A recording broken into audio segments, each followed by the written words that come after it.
After years of diplomatic talks between Russia and Israel, the Sergei compound in Jerusalem will be reopening. Now, it's a landmark that was built by the Russian Orthodox Church and the imperial family back in the 19th century.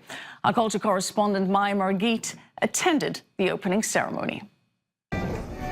Jerusalem, city of gold, history, and secrets. This is Sergei's Courtyard, one of Russia's most important holy sites in Israel and part of a set of buildings known as the Russian Compound. After years of renovation under the Imperial Orthodox Palestine Society, or IOPS, the Courtyard is finally reopening its doors.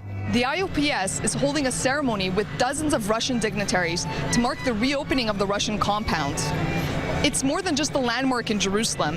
It's also symbolic of the Russian presence in Israel. But it wasn't always so joyful here. In fact, this place has a long and murky past.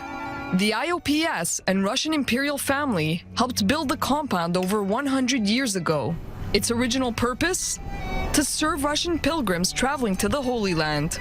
Yet with the Russian Revolution in 1917, the priests and staff were expelled, and Turkish soldiers from the Ottoman Empire took over. The Israeli government purchased it in the 1960s, and for years, the Agriculture Ministry had its offices here. Until 2008, that is. Following long negotiations, Israel returned the building to Russia after Russian President Vladimir Putin applied pressure. Sergei Stepashin, the chairman of the IOPS and a former Putin confidant, says it was a delicate situation.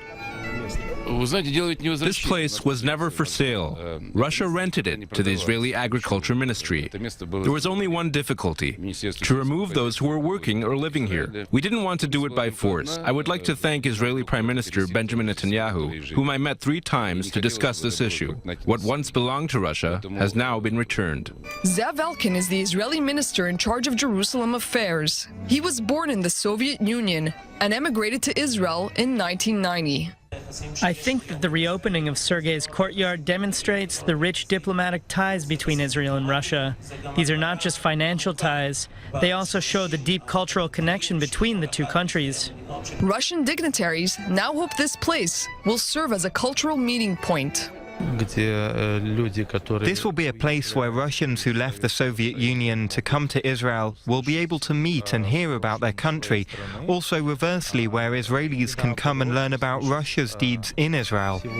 For years, there was much resistance within Israeli government circles to allowing the Russian government a major presence in the heart of Jerusalem. But recently, there's been an improvement in Israeli-Russian relations, and Moscow's influence is on the rise across the Middle East. Next month, a 22-room hotel will open right here, not just for Russian pilgrims, but for the public as well.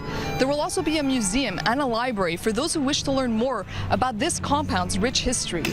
From Jerusalem, Maya Margit, I-24 News.